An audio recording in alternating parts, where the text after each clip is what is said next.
integriert.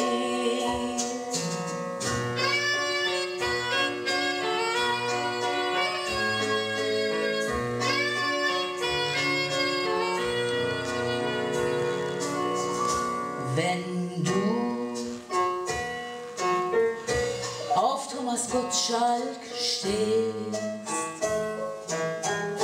auf deine Nachtruhe bestehst, Ottos Witze auch verstehst, wenn du deinen Hund sehr liebst, deine Eltern selten vermisst,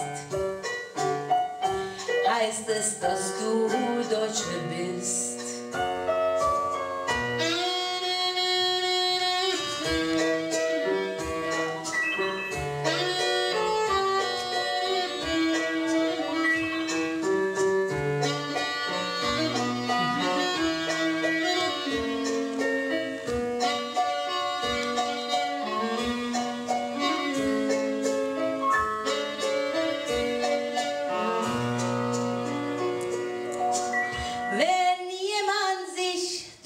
Seine Arbeit definiert,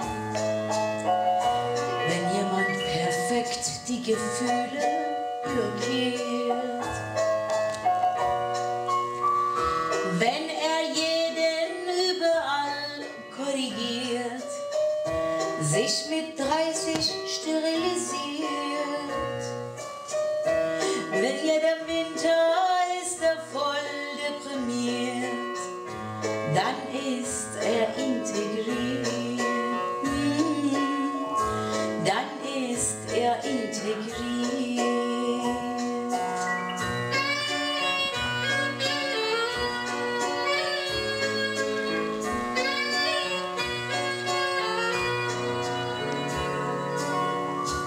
Wenn du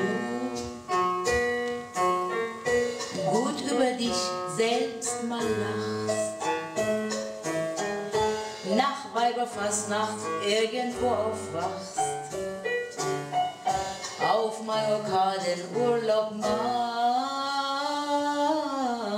wenn du politisch korrekt denkst,